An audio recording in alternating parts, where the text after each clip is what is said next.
दोस्तों नमस्कार। आज एक बार फिर हम हाजिर हैं बुक चर्चा के दूसरे एपिसोड में। यहाँ पर हम एक बार फिर आदतों के बारे में बात करेंगे और उन आदतों के बारे में हम बात करेंगे जिन पर हमारी नज़र नहीं जा पाई है। क्योंकि जब तक आप अपनी खुद की आदतों को नहीं संभालोगे आप बहुत बड़ा बदलाव अपने आप में समाज में कर नहीं सकते हैं, और आदतों को बदलना तो हमें ज़रूरी है ही। तो मैं एक बार फिर आपको जिन आदतों के बारे में बात करना चाह रहा हूँ उसमें पहली आदत है माफ़ करने की आदत। बहुत ही लाजवाब आदत है। हम लोग कई बार छोटी छोटी घटनाओं से प्रभावित होकर सामने वाले से दुश्मनी मोल ले लेते हैं या सामने वाले को अपनी नज़रों में गिरा देते हैं। हो सकता है परिस्थितियों के अनुसार उससे कोई भी गलती हो गई हो, लेकिन उस व्यक्ति को हम सदैव के लिए नकारात्मक मान लेते हैं। अपनी सोच ऐसी बना लेते हैं जिसके द्वारा हम सामने वाला व्यक्ति एक छोटी सी गलती के द्वारा हमारी जिंदगी में लंबे समय तक गुनहगार हो जाता है। तो दोस्तों मैं आपको एक बार फिर बताना चाहूँगा, माफ़ करने की आदत बहुत ही लाजवाब आदत है, और इसमें जो बताया गया है टीसीजी के द्वारा बहुत ही गहराई के साथ आपको बताया गया है। कई बार ऐसा होता है जब आप जिंदगी में आगे बढ़ना चाहते हैं तो कुछ छोटी छोटी चीज़ें आपके पैरों में जंजीरें बन के जकड़ी रहती हैं और वो आपको आगे नहीं बढ़ने देती हैं। लेकिन जब आपको ज़िंदगी में आगे बढ़ना है, एक नया मुकाम हासिल करना है, एक बड़ा मुकाम हासिल करना है, तो दोस्तों आपको छोटी छोटी चीज़ों को छोड़ना पड़ेगा। और छोड़ आप तभी पाएंगे जब आप किसी न किसी मानसिक स्थिति पर पहुंचकर सामने वाले व्यक्ति को, सामने वाली घटना को नज़रअंदाज कर देंगे, माफ़ कर देंगे। बहुत ही अच्छी आदत है दोस्तों, आप इसे अपनी ज़िंदगी में अपना सकते हैं। दूसरी चीज़ ये है कि बहुत से लोग गलती करते हैं लेकिन उनके अंदर अहम होता है। उस अहम की भावना के बाद वो कभी भी सामने वाले व्यक्ति से माफ़ी नहीं मांगते। एक माफ़ी के द्वारा आपके संबंध सुधर सकते हैं, लेकिन उस अहम की भावना को ध्यान में रखते हुए, इस अहम की भावना को अपने मस्तिष्क के ऊपर रखते हुए आपने कभी भी सामने वाले व्यक्ति से माफ़ी नहीं मांगी। कई बार इस वजह से भी हमारे संबंध बिगड़ जाते हैं। खासकर पारिवारिक रिश्ते हों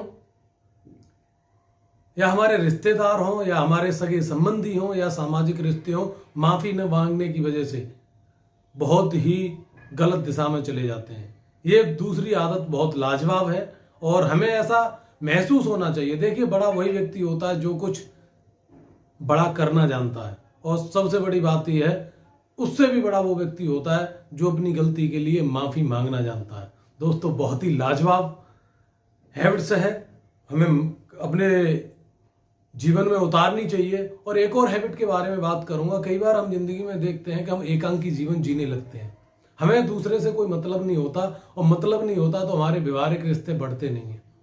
और यहाँ पर जिस आदत के बारे में बात की गई है वो ये है कि आपको सफलता प्राप्त करने के लिए मेल जोल बढ़ाने की भी जरूरत है।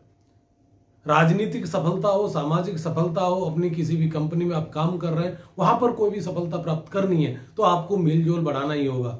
जब तक आप अपने मेलजोल की भावना से लोगों को प्रेरित नहीं करोगे, एक अपनापन की भावना आप उन लोगों के अंदर नहीं दिखाओगे, तो दोस्तों आपके संबंध बहुत कम रहेंगे और सीमित संबंधों के द्वारा आप बहुत बड़ी सफलता प्राप्त नहीं कर सकते।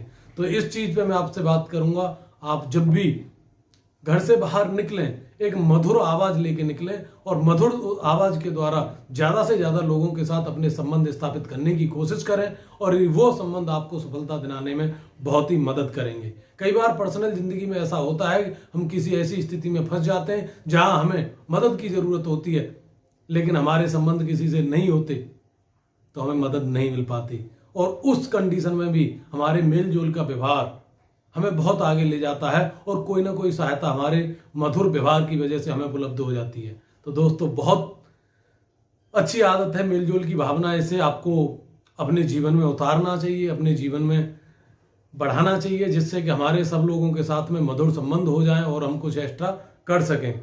देखिए, कई बार ऐसा होता है छोटी घटना होने के बाद में हम अपने संबंधों को तोड़ लेते हैं, बहुत ही बड़ी गलती हम करते हैं, और इस गलती के द्वारा कई बार ऐसा होता है कि पारिवारिक विघटन भी हमारे हो जाते हैं। दोस्तों उस गलती को हमें सुधारना होगा।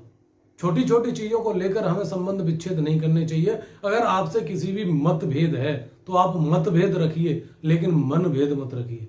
अगर आपके साथ ऐसा हो रहा है कि जहां पर मतभेदों की वजह से मनभेद आपका हो रहा है, तो दोस्तों वहां संबंध विच्छेद हो जाएंगे।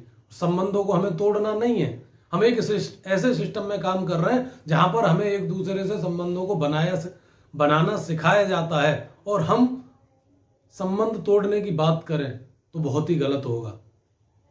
तो दोस्तों, आपको किसी भी छोटी बात को लेकर किसी पारिवारिकजन से, किसी रिश्तेदार से, अपने दोस्तों से या आप सामाजिक संबंधों को किसी भी व्यक्ति से नहीं तोड़ना है। ये आपको अपनी जिंदगी में अपनाना है।